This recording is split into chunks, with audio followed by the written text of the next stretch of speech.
जय श्री कृष्ण दोस्तों।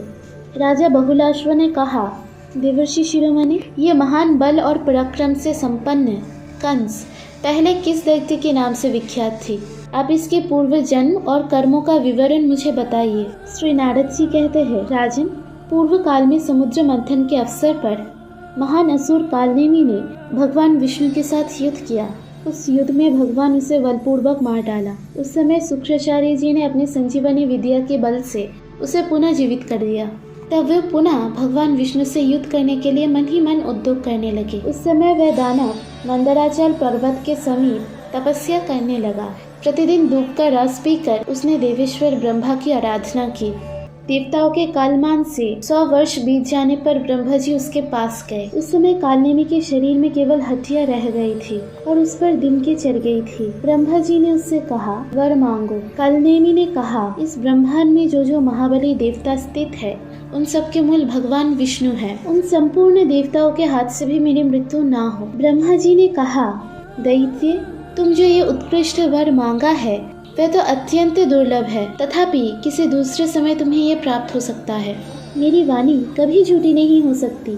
श्री नारद जी कहते हैं, राजन, फिर वही कालनेमी नामक असुर पृथ्वी पर उग्रसेन की स्त्री पद्मावती के गर्भ से उत्पन्न हुआ। कुमार अवस्था में ही वह बड़े बड़े पहलवानों के साथ कुश्ती लड़ा करता था। एक समय की बात है, मगधराज जरासंध दिग्विजय के लिए निकला।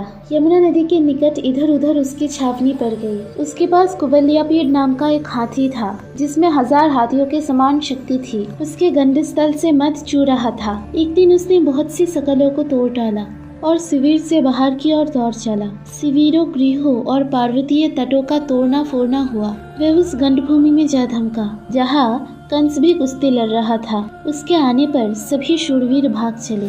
उसे आया देख कंस ने उस हाथी की सूंड पकड़ी और उसे पृथ्वी पर गिरा दिया। इसके बाद उग्रसेन पुत्र कंस ने कुबल्यापीठ को पुनः दोनों हाथों से पकड़कर घुमाया और जरासंध के सामने, जो वहां से 100 योजन दूर थी, फेंक दिया। मगधराज जरासंध कंस के उस अद्भुत बल को देखकर अत्यंत प्रसन्न हुआ और उसने आस्ती तथा प्राप्ति नाम की अपनी 2 परम श्रेष्ठ कन्याओं का विवाह उसके साथ कर दिया। उस जरा पुत्र ने 1 अरब घोड़े, 1 लाख हाथी, 3 लाख रथ और 10,000 दासियां कंस को दहेज में दी। कंस द्वंद्वयुद्ध का प्रेमी था। अपनी बहुबल के मत से अकेला ही द्वंद्व युद्ध के लिए उन्मत्त रहता था। वह प्रचंड पराक्रमी वीर महिष्मतिपुरी में गया। महिष्मति नरेश के 5 पुत्र प्रख्यात मल्लीय थे और मल्लीय युद्ध की विजय पाने का हौसला रखते थे। उनके नाम थे चनुर, मुष्टिक, कुट, शल और तौशल। बाकी की कथा सुनिए अगली पार्ट में। राधे राधे।